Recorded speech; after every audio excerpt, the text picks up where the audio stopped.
కన్యా రాశి వారికి ఈ వారం వృత్తి ఉద్యోగ పరంగా చక్కగా ఉంటుంది. వ్యాపార పరంగా కూడా కొన్ని ఇబ్బందులు ఉన్నా కూడా అవి సమస్యపోతాయి.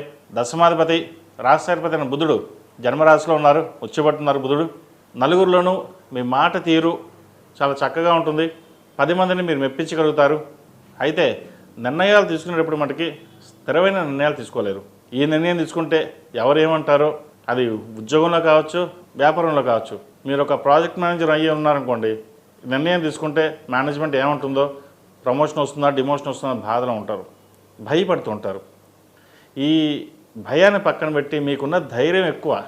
ఇంట్లో మీరు ఎంత ధైర్యంగా ఉంటారో అదేవిధంగా బయట కూడా అంతే ధైర్యంగా ఉండడానికి ప్రయత్నం చేయండి. దానివల్ల మంచి ఫలితాలు ఉంటాయి.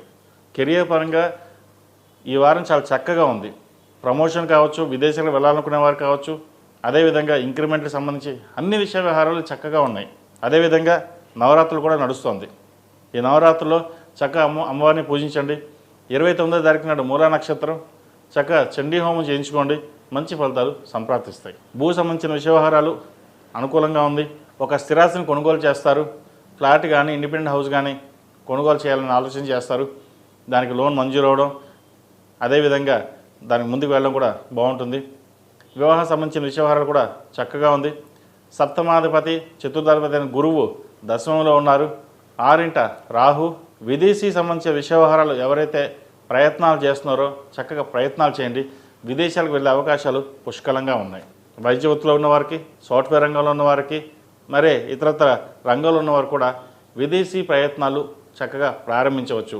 విదేశాల్లో ఉన్నవారికి స్థిరత్వం కోసం, అంటే ఇండియాకు వచ్చేసి ఇక్కడే సెటిల్ అయిపోదాము అనే వాళ్ళు కూడా విదేశాల్లోనే చక్కగా రాణించగలుగుతారు. ప్రయత్నాలు మటుకు ప్రారంభించండి.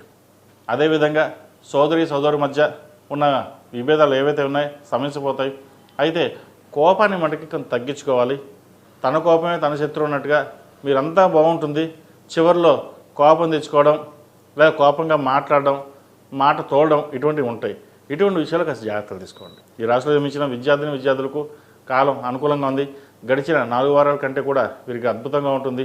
అద్భుతంగా ఉందంటే చాలా బాగుందని అని కాదు, ఉన్నంతలో ఉన్నంత వీరికి బాగుందని అర్థం. మీరు చక్కగా పరీక్షల్లో మంచి విజయాన్ని అందించగలుగుతారు. ఏదైనా సరే మీ కష్టానికి మీరే పడాల్సి వస్తుంది. ఒకరి మీద ఆధారపడరు. పైకి రావాలన్న తాపత్రం మీకు ఎక్కువ ఉంటుంది. అయితే ఆరోగ్యరీత్యా కాస్త ఇమ్యూనిటీ పవర్ తగ్గడం ఉండడం, ఏదో జలుబు దగ్గు లేదా చిన్నపాటి జ్వరం రావడం, ఇటువంటివి ఉంటాయి. వాటి విషయంలో జాగ్రత్త తీసుకోండి. ముఖ్యంగా జంక్ ఫుడ్కి దూరంగా ఉండడం చెప్పదగిన సూచన. నేను పెద్దవాళ్ళు కూడా ఇదే మాట చెప్తున్నానండి. పిల్లలకి జంక్ ఫుడ్కి దూరంగా ఉన్నట్లయితే మంచి ఆహారం ఉంటుంది, వారికి ఆరోగ్యపరంగా కూడా ఉంటుంది. లేకపోతే ఆరోగ్యపరంగా ఇబ్బందులు ఉండే కూడా అవకాశం గోచరిస్తుంది. ఈ రాశిలో జన్మించిన స్త్రీలకు వృత్తి ఉద్యోగాల పరంగా, వ్యాపార పరంగా సుస్థిరమైన స్థానాన్ని సంపాదించుకోవడానికి సాయశక్తులా కష్టపడతారు. ఒకరి కోసం మనకెందుకు, మన కోసం మనం కష్టపడాలి అన్న భావన, తాపత్రయం మీకు ఎప్పుడు ఉంటుంది. అదే వెళ్ళండి, మంచి ఫలితాలు ఉంటాయి. సంతానం సంబంధించిన విషయ వ్యవహారాలు చక్కగా ఉంది.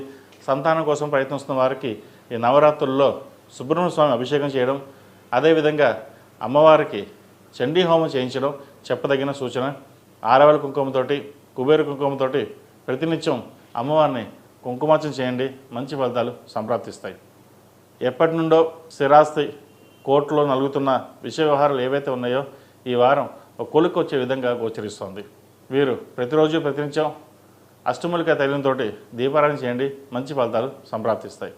ఈ రాశిలో జన్మించిన వారికి కలిసి వచ్చే సంఖ్య 7, కలిసి వచ్చే రంగు గ్రే. ఏదైనా పని మీద బయటికి వెళ్ళినప్పుడు బుధవారం కానీ శనివారం కానీ వెళ్ళండి. మంచి ఫలితాలు సంప్రాప్తిస్తాయి. తదుపరి